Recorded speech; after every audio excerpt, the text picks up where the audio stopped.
Det mest karaktäristiska för Bauers troll är prinsessan. Prinsessan till sin nattfast.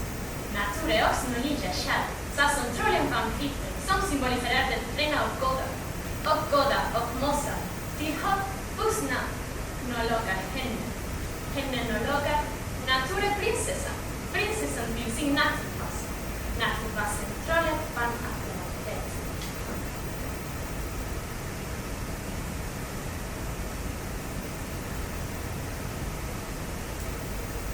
Det mest karaktäristiska för Bauers troll är att det tycks vuxna ur hans intensiva kontakt med naturen, ur hans vandringar i skogarna kring parken. För honom har musiga städerna blivit krummadriga med skinn som av lav och mossa, knulliga stuvar, skitten med stora nassor, knoddiga grenar och bråda långa förvridna armar och händer. Trollen vargar är också bruna och gröna som skogen. Genom att Bauers tecknar sina troll sa att dess former liknar naturen, understryker han trollen som naturfast. Det tillhör en annan värld att man inskorna och saknar maninskans ödjolika kärl, så som trollen vanligen skildrar sekelskiftes konstnärgång. Bauers troll uttrycker motsättningen till prinsessan, som symboliserar det rena och goda. Trollet vill ibland fadel av det, göra prinsessan till sin, men inte med asklig ondska för våra händer.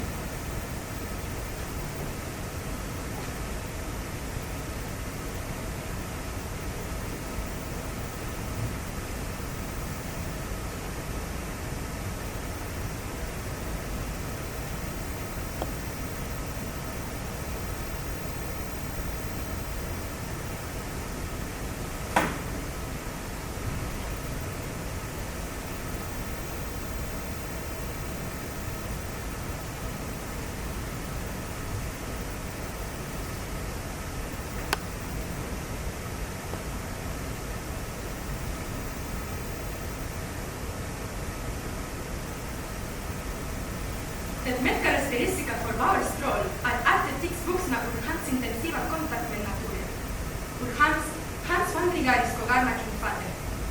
För honom har mossiga stenar blivit krumma ryggar med skinn som avlar och mossa, knolliga stuvar, ansikten med stora nassor, knoddiga grenar och bråte långa, förvridna armar och händer.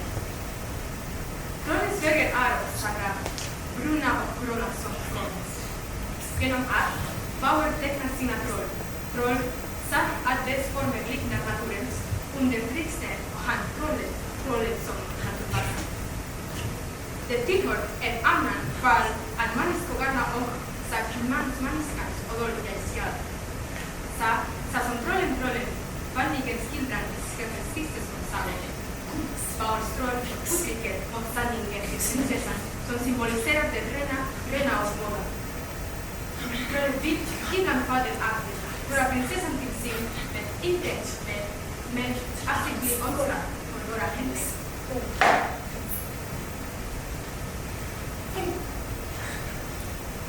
Troll. Snacka pintur. Anna liknar.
Anda.